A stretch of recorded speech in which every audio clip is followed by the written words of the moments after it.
Today is Tuesday, August 20th. Thank you for turning to World Radio to help start your day. Good morning. I'm Myrna Brown. And I'm Nick Eicher. Coming next on The World and Everything in It, Light in Dark Spaces. As the Israel-Hamas war continues, the focus is on Hamas, Israel, and the international mediators trying to bring an end to the conflict. But what about the civilians whose lives and livelihoods have been uprooted by the war? Yeah, I met two brothers from a tiny, forgotten Israeli community who are trying to rebuild with help from Christians in America. Here's their story. In the old city in Jerusalem, when you enter, it's one shared courtyard and could be about 6-7 families all around, and there is no privacy at all. We can smell what they're cooking, we can hear them snoring. That's Tony Mubarak. In our culture, in our communities, how we live together, we're all relational. And that's Tony's 49-year-old identical twin brother, Andre. Between the two, they speak 5 languages. Arabic is my mother tongue. My second language is English. Third language is Hebrew. And fourth language is French. Add to that what he said, Aramaic language, the language of Jesus. Because we belong to the Aramaic community, the Maronite Christians of Jerusalem, which we are only 25 families. Not more than 100 people. It's a mega church in Jerusalem. Tony and Andre never imagined they'd be having tea with the Mayfields nearly 7,000 miles from their home in Israel. They first met Carmen Mayfield in 2018 on a short-term mission trip in Israel. Tony was our tour guide, and because they were Christians, we knew that we would go on a tour with that biblical perspective. The Mubarak brothers started Twins Tours in 2000. As boys, the Via Dolorosa was their playground. That's the street in Jerusalem's old city believed to be the path Jesus walked to his crucifixion.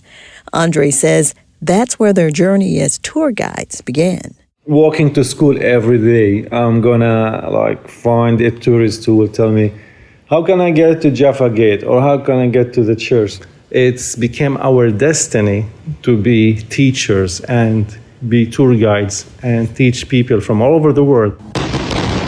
But all of that ended abruptly on the morning of October 7th, 2023. Hamas-led terrorists attacked Israeli civilians, communities, and military bases.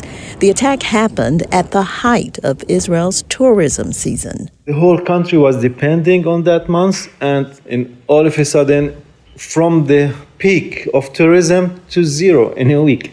No tourists at all. Tony says they prayed about next steps and believed God gave them a vision. To use Western technology to bring Eastern Christianity from Jerusalem to the entire world. Day number 1. Twins Tours Academy was born. Andre began recording hundreds of hours of online teaching, helping people understand first-century culture and customs.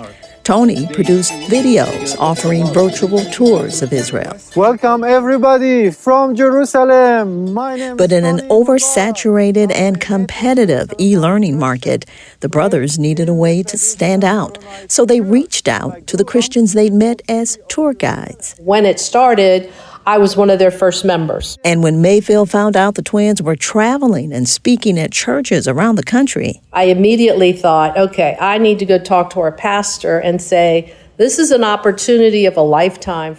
Well, as everybody's coming and taking their seats, on a recent Sunday night, about 50 people gathered in a small church auditorium. We're going to help you to understand how we, the church in the Middle East... In a room full of millennials, boomers, and Gen Xers, Andre and Tony spent the next 45 minutes talking about their heritage as Aramaic-speaking Christians and their Arab ethnicity.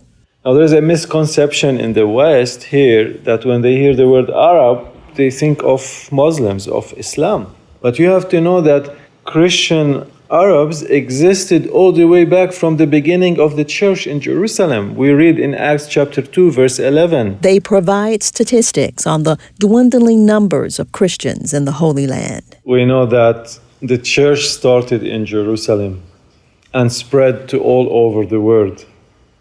But now, sadly, I say that in Jerusalem, the Christians are less than 1%. And they say while they are small in numbers, they are mighty in purpose. We want to be a good bridge for the Muslims and for the Jews. Despite it's very hard, they make fun of us, they call us the Hallelujahs whenever we go.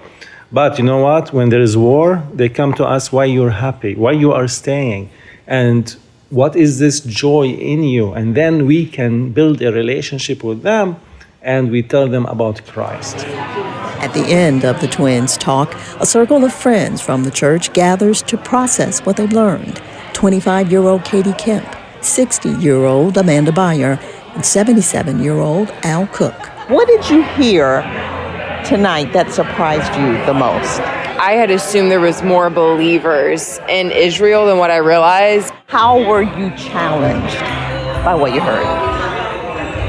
To really step back and remember that they are people and loving them no matter what. More fervently pray for the people like the twins, and then apply it to our own country and what God would have me do here.